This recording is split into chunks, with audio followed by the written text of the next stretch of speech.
My family buried me alive over an envelope of funeral money. And 12 years later, they came back carrying the receipt that proved I never touched it. I saw them first through my doorbell camera, my father, smaller than I remembered, my half-sister twisting her wedding ring, and a man I almost didn't recognize standing behind them with his hands shaking in his coat pockets. Rain dotted the lens. My cold coffee sat beside an unpaid electric bill, and my slippers were still crooked under the table. For 10 full seconds, I forgot how to breathe. Then my father looked straight into the camera and said, "Evan, please, we know now." Know what?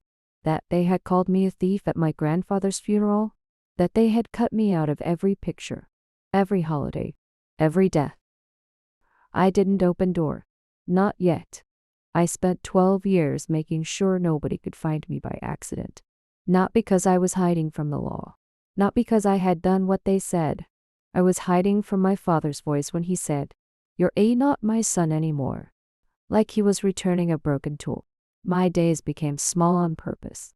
I fixed printers, copiers, scanners, and office machines that should have died before half the clerks using them were born.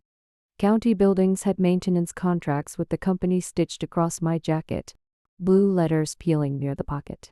I drove between libraries, permit offices, and courthouse basements with my toolbox rattling on the passenger seat.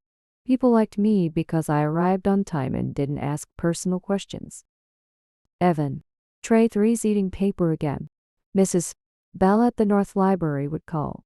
I'd kneel beside the machine, pull out crumpled forms, and say, "It's not eating.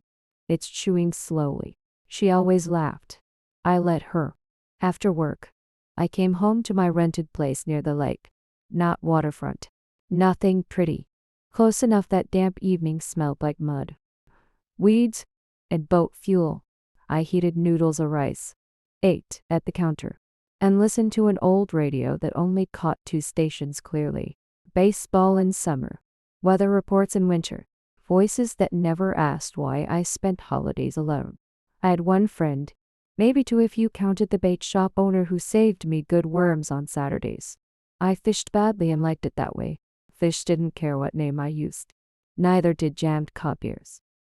At work, I was Evan Miles. Miles had been my mother's maiden name. On legal paper, I still carried my father's name, but I kept it off shirts, off social media, off anything searchable. I changed my number twice, deleted every old account, told people my parents were gone, because in every useful way, they were. That kind of peace looks boring from outside. Inside, it has locks. Only thing I kept from before was a square tin box under my bed. Kind Christmas cookies came in. Red paint, faded snowman, dented lid. I had carried it through 3 apartments, 1 basement room, and back seat of a car I slept in longer than I ever admitted. I never opened it. Some rainy nights, when memory got bold, I sat on bed edge with that tin between my shoes. My thumbs found dented corner. My breathing slowed. Then I slid it back into dark. Because normal life was not forgetting. Normal life was knowing exactly where pain was kept, and choosing not to feed it. The day they decided I was guilty, I was carrying a trash bag full of paper plates on wilted carnations. That is what comes back first. Not my grandfather's casket. Not the preacher's cracked voice. The trash bag. White plastic stretched thin, gravy leaking warm against my wrist, flower stems poking through like little bones. The community hall smelled like coffee, wet raincoats, and old carpet. Trays of sandwiches sat untouched on folding tables, ham curled at the edges, cheese sweated under plastic wrap. Funeral home tissues waited in neat squares beside the guest book. I was 23, wearing a black shirt too tight at the collar. My father had told me to button it all way up. "Show respect," he said that morning, like grief had rules for buttons. After burial, people drifted in, hugged him, touched his shoulder, and handed over envelopes for headstone and plot balance. My stepmother kept saying, "You didn't have to," but she never gave one back. She stacked them inside a blue tin cash box and set it near kitchen door. I noticed because I always notice small things when nobody wants me there. My half-sister, Lacey, was 17. She sat by soda cooler with mascara running into black lines, twisting a napkin until it tore. Aunts bent down and whispered soft things to her. Nobody whispered to me.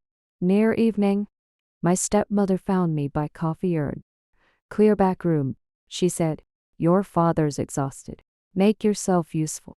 So I carried cups, dumped coffee, scraped potato salad into trash. In kitchen, one black garbage bag had split open under sink. I bent to tie it tighter and saw blue cash box on floor beside mop bucket. Not on counter. On floor. Latch open. I picked it up before thinking. Anyone walking in could have kicked it under metal shelves. Inside were sympathy cards, caterer receipts, and one yellow sticky note curled at corner. No envelopes. No money. My stomach dropped. Not like guilt. Like seeing a child step off curb into traffic. I shut lid and stepped into hall. That was enough. Uncle Ray came through doorway with folding chairs stacked against his chest. He froze, eyes on box in my hands. What are you doing with that? It was on the floor, I said. He looked past me and shouted my father's name. Room changed faster than weather. Chairs scraped. Voices rose. My stepmother rushed in with both hands over her mouth. Someone asked where envelopes were. Someone said almost $3,000 had been counted. Lacey cried harder. I stood there with sticky fingers and trash juice drying on my sleeve. I didn't take anything, I said. My father walked toward me through crowd. His face looked carved flat. No anger yet. Worse than anger. Decision. Empty your pockets. I did. Keys. Wallet. One funeral tissue. Peppermint from bowl near door. Nothing. Check his car, Uncle Ray said. Dad. I said, hating how young I sounded. I found it like that. My father looked at box. Then at people watching. Family. Neighbors. Men who knew me from Little League. Women who brought casseroles after my mother died. Then his hand came up. Slap cracked across my face so hard my ear rang. Somebody gasped. Nobody moved. Your grandfather isn't even cold, he said. I held my cheek. I remember heat. I remember gravy on my cuff. I remember Lacey staring like she wanted me innocent but needed me guilty. Because guilty made room easier to understand. I didn't, I said again. But truth had already left building. Only story remained. That night, after the slap, nobody asked me to stay for supper. They didn't throw me out yet. That came later, after grief slept and woke up cruel.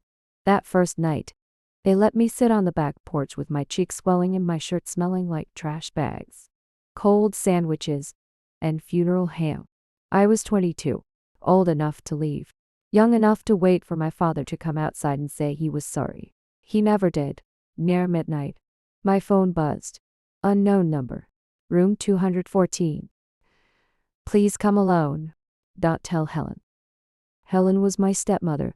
Only one person in that family wrote full sentences with please in them. Martha. She was my grandmother by blood.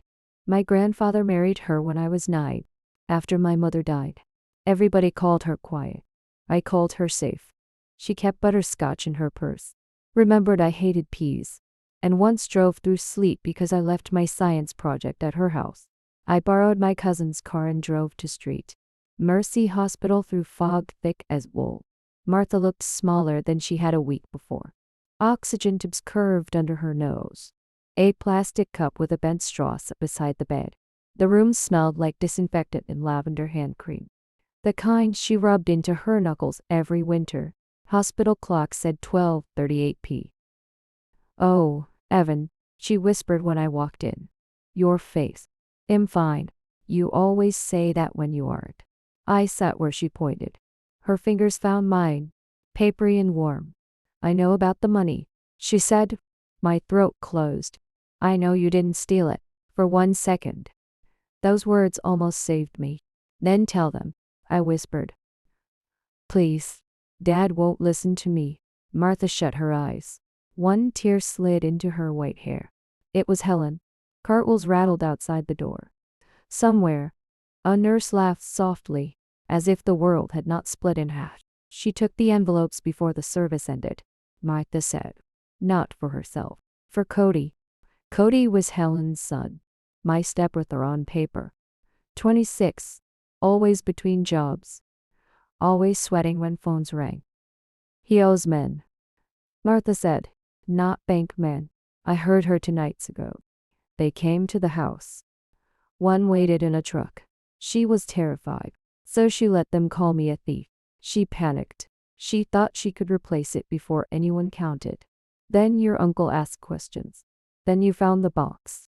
I saw Helen again in the kitchen doorway, face white, one hand pressed to her stomach.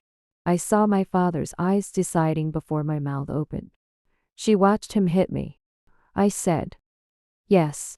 Anger shoved me to my feet. Chair legs screamed against tile. I'm going back. No. Her voice cracked. But command stayed. Evan, no. She stole from a funeral. She stole from the dead to protect the living. Wrong? Yes. Terrible. Yes. But those men threatened to take Cody somewhere Helen would not get him back from. That isn't my problem. I know. She looked at me, clear and exhausted. It should never have become yours. From the drawer, she pulled a cream envelope. My name was written in blue ink. Evan, no last name. What is this? What I know, what I saw, what I should have said sooner. Her hand shook. Don't open it yet. When? When this family stops needing someone to hate. I almost laughed, but it broke in my chest. That could be never. Then keep it until never ends. Martha, promise me. Some promises come from courage. Mine came from a dying woman who had loved me when she didn't have to, looking at me like I was the last decent thing left in the room. If I stay quiet, they'll think I did it. I know. My father will think I robbed his dad. I know. Hell cut me off. Her lips trembled. Maybe I am asking too much. Silence filled the room. The oxygen machine clicked inside. Lavender clung to my fingers. I hated her then. Not forever. But I hated that she handed me a burden instead of rescue. I promise, I said. I put the envelope inside my jacket and walked back into the night with proof against my ribs. By morning, I had become the family thief, and I let them bury me that way. My father gave me 40 minutes to pack. Not morning, not even an hour. 40 minutes. Like I was a tenant behind on rent instead of his son in the hallway with one side of his face still burning. He didn't look at me. He stared past my shoulder at a photo of him and Grandpa holding bass on a lake I had never been invited to. Helen stood by the stairs in her row, eyes hands folded tight. Lacey sat on the bottom step with her knees against her chest. Nobody said my name. I packed like a thief because they watched me like one. 2 pairs of jeans, work boots, my mother's recipe card, a cracked charger. Martha's cream envelope stayed inside my jacket, pressed under my arm, warm from my body. At the door, I waited. That was the last foolish thing I did in that house. I waited for my father to stop me. He didn't. Frost covered the windshield of my old Civic. I slept behind a closed bowling alley that first night, seat cranked back until the broken latch caught. My knees ached by dawn. My breath fogged the glass. I woke every hour thinking someone had knocked. But it was only wind pushing trash across asphalt. For 2 weeks, I learned how small a man can make himself. I washed in gas station bathrooms before sunrise, bought coffee with coins from under my floor mat, ate hot dogs that split under or in heat lamps. At night I parked beneath different lights, so nobody noticed the same car twice. Family news still found me. Blocked voicemails. Cousins calling me names before they remembered to hang up. One letter with no return address saying I was not to contact my father, Helen, Lacey, or any member of the family until restitution and repentance occurred. Restitution. Like grief had hired a lawyer. I read it in a laundromat while my only dress shirt slapped wetly against dryer glass. For 1 minute, I took out Martha's envelope. My name in her blue ink looked gentle, almost ashamed. I could have opened it there, mailed whatever was inside, watched their certainty crack. Instead, I put it back. A promise feels noble beside a hospital bed. It feels different when you are eating white bread from the bag because your last $12 has to buy gas. Work saved me. Not beautifully. Boringly. A warehouse night supervisor hired me because I could lift boxes and never asked for weekends off. Steel toes rubbed my heels raw. My vest smelled like dust and old sweat. I scanned pallets until my wrist clicked. Then slept afternoons in the car until I could afford a room over a dead bar where pipes knocked all night. One printer jammed every shift. Everyone kicked it. I took off the side panel with a butter knife, pulled a torn shipping label from the roller, and got it running. You know machines? The supervisor asked. No, I said. I know what broken sounds like. He laughed. I didn't. Machines made more sense than people. Paper fed crooked for reasons.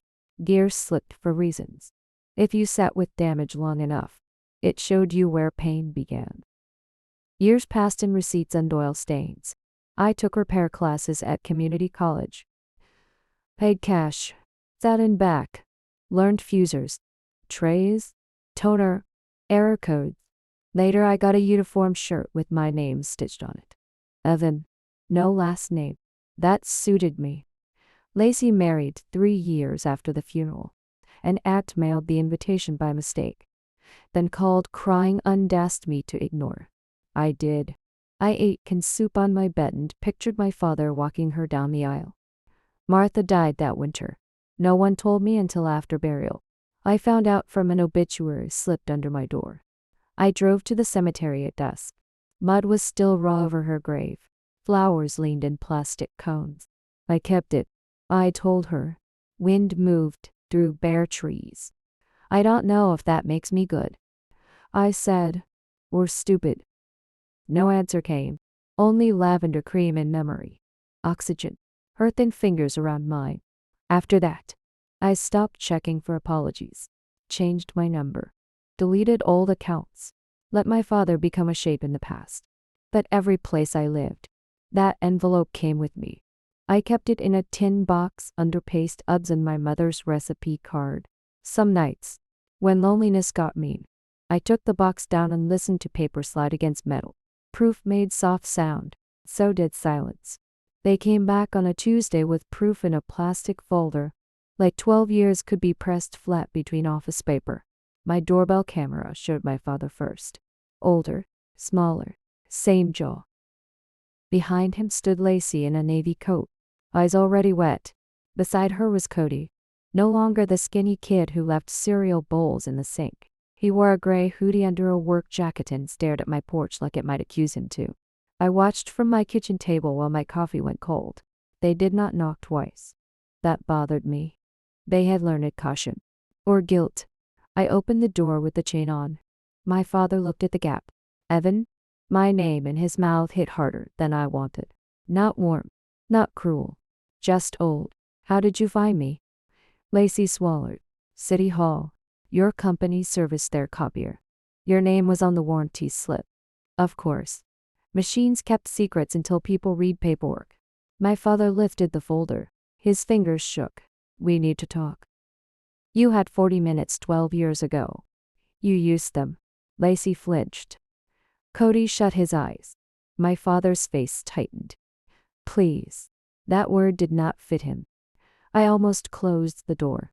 Then I saw the photocopy through plastic. Funeral home logo. Faded ink.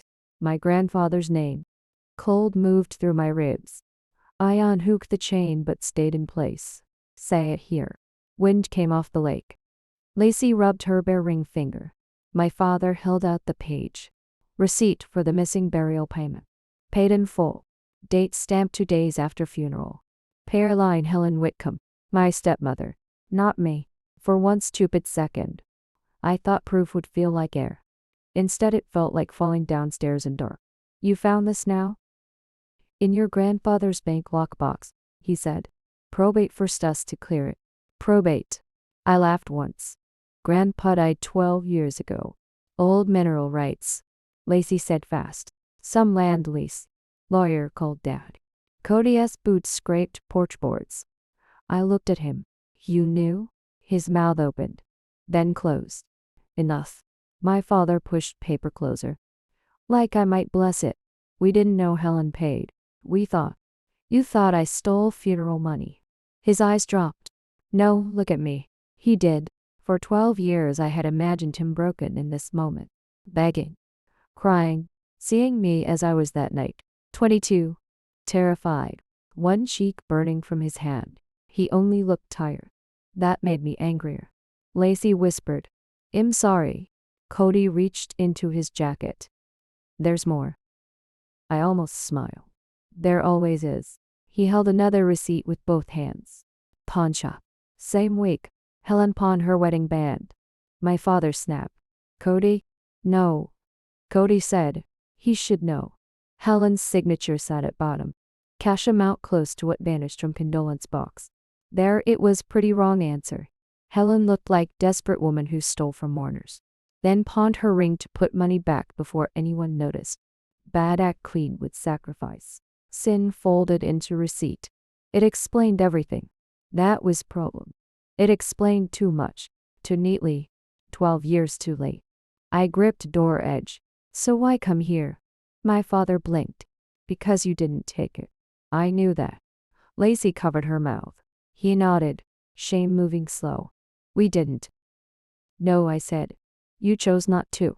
Cody finally looked up. His eyes were red. Not from wind. I'm the reason she needed money. My father warned him low. Cody ignored him. Not the way they think. Not all of it. That sentence hit porch like dropped glass. And across room. In my old tin box. I could almost feel cream envelope waiting. Sealed for 12 years like it had heard its name. I let them in because anger is easier with walls around it. My father crossed my threshold like my rented house was a church he had no right to enter. Lacey wiped her shoes twice. Cody stayed by the door until I said, sit down or leave. He sat. Nobody took off their coats. Kitchen light hummed. My coffee set cold beside the electric bill. A brown ring spreading under the mug. Outside, lake wind pushed at the windows. Cody held the plastic folder on his knees. His hands were grown now, cracked at the knuckles. Nails bit on low. I kept seeing him at 14. Bad haircut, long legs, pretending he was scared of anything. Say it. I told him. My father leaned forward. Evan, we didn't come here to drag all that up. You came with receipts from a dead woman and a story neat enough to sleep on. I said. Now he says there's more. Let him talk. Cody stared at the floor. I was using. The word felt too small. Pills first, he said. Then whatever I could get. I owed people who didn't send letters. Mom found out after 2 guys followed me home from the gas station. My father closed his eyes. That week, after Grandpa's service, she took the money. Not because she was greedy. Because I begged her. Because I said they'd hurt me. My hand tightened on the chair. And you let me take it. He flinched. No, don't look away now. You stood in that community room while they called me a thief. You watched Dad hit me. I know. You watched them throw my clothes into trash bags. I know. You got birthdays. School pictures. A last name. I became the rotten branch everyone cut off so the tree could look healthy. Lacey cried quietly into her sleeve. Cody pressed his palms to his eyes. I was a coward. You were a kid, I said. That part I understand. My voice went low. But you grew up. Silence filled the kitchen. The refrigerator clicked on. In the hallway closet. The tin box waited under old pay stubs, holding Martha's envelope like a second heart. Cody lifted his head. I tried to tell them later. My father snapped. You were high half the time. You don't get to rewrite it. Cody turned on him. And you were sober. What's your excuse? My father stood so fast the chair scraped. For 1 second I saw him 12 years younger. Shoulders big. Eyes red. Hand raised. My body remembered before my mind did. My ribs locked. My feet shifted back. He saw it. Shame crossed his face then. Not sadness. Recognition. He sat down slowly. I believed what I saw, he said. You saw what was easiest. His eyes shone. Nothing kind moved in me. I was your son, I said. Not a stranger in a parking lot. You didn't ask why I was near that box. You didn't ask why I wouldn't speak. You decided I was dirty because it kept your house clean. Lacey whispered. Evan, I'm sorry. I looked at her. That hurt differently. You were 17. I can forgive 17.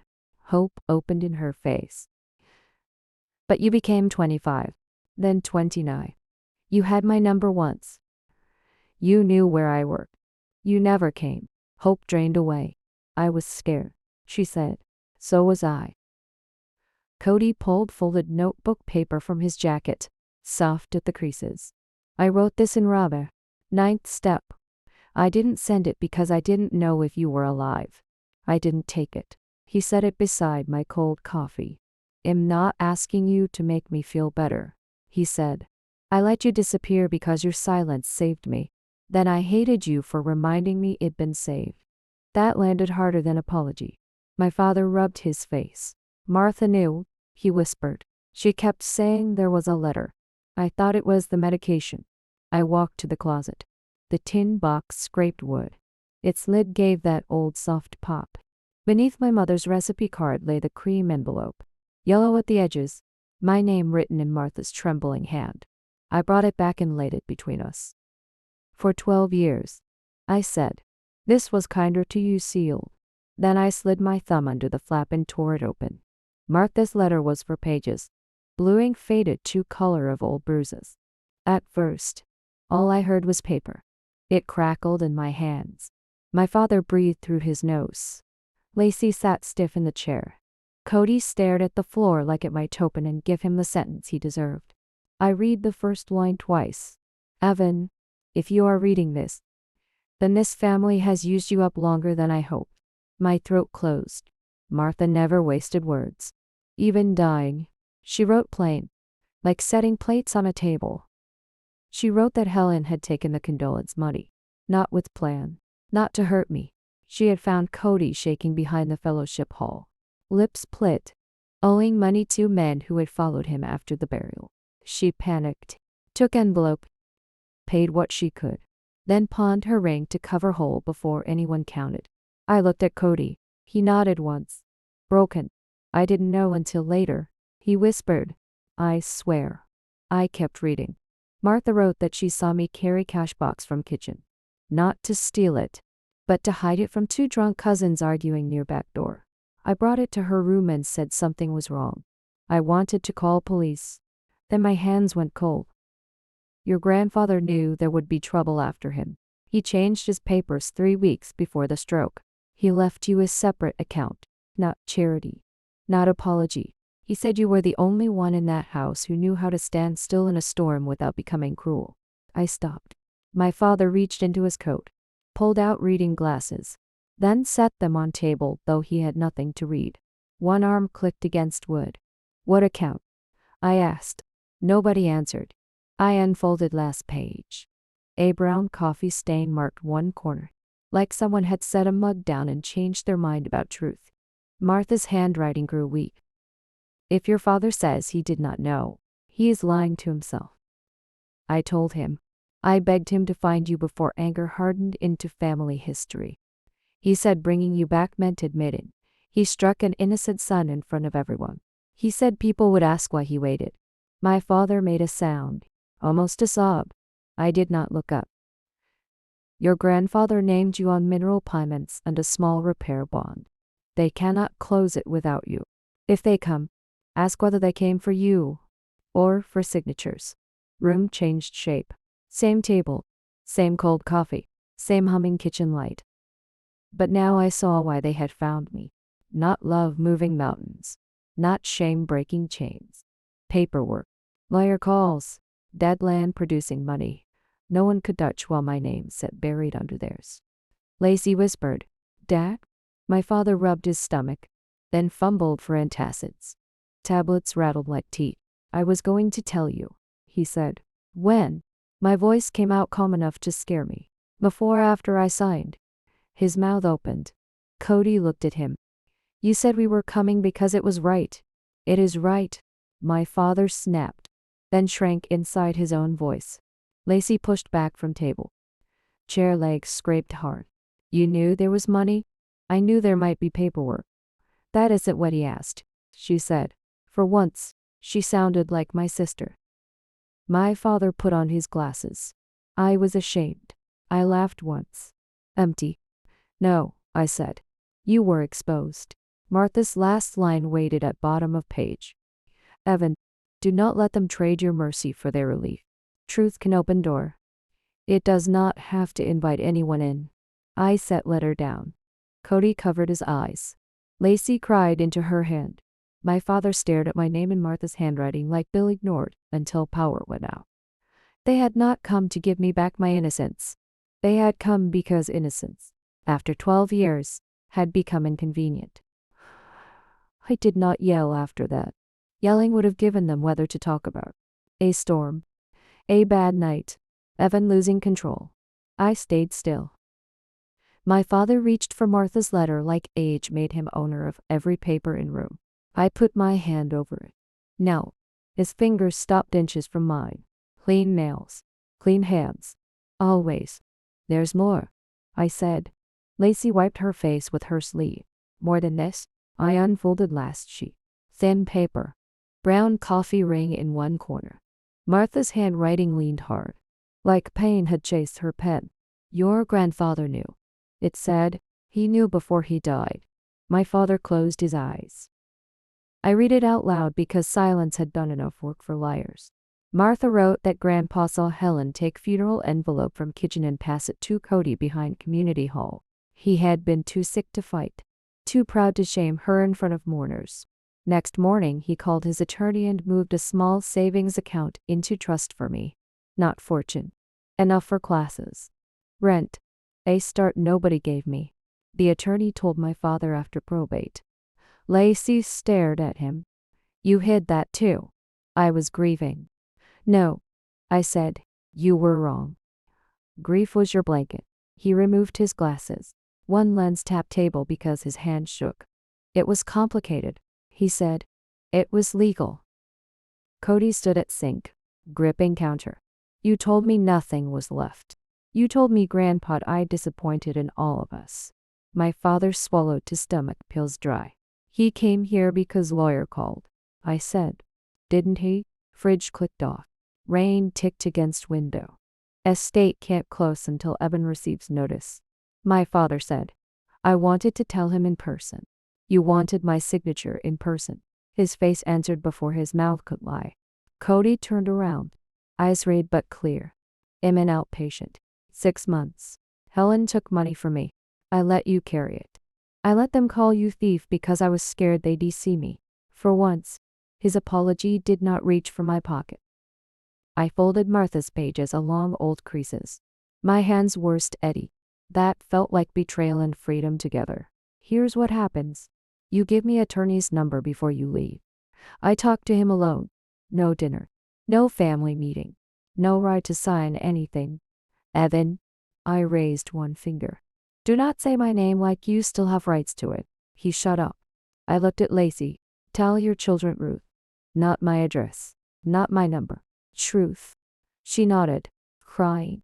Cody set a treatments enter card on table. Counselor knows. I signed release. If you ever need proof, that's not forgiveness. I know. Maybe he did. I slid Martha's letter back into envelope. Torn flap hung open. It could never be sealed again. Good. This conversation is over for tonight. Then I opened door first. 3 weeks later. The attorney's check cleared. I did not buy a truck. I did not move. I paid the last medical bill from the years when sleeping in my car had turned my back into weather. Then I walked into the county trade school and handed the woman at the front desk a cashier's check for a small tool fund. Name on it, she asked. I looked at the blank line. My hand paused. Put it under Martha Vale. Her name deserved a room where young people learned to fix broken things without being called broken themselves. My father called twice. I let voicemail take him. Lacey sent a picture of her kids at the kitchen table. My letter in front of them. No smiles.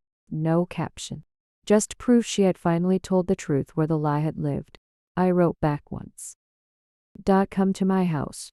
If they want to know me when they're grown, they can decide with clean hands. That night, I took the old tin box from the closet. Inside were returned to sender envelopes. Copied family photos with my face cut out. In Martha's folded note, still faintly smelling of lavender. Though that was impossible.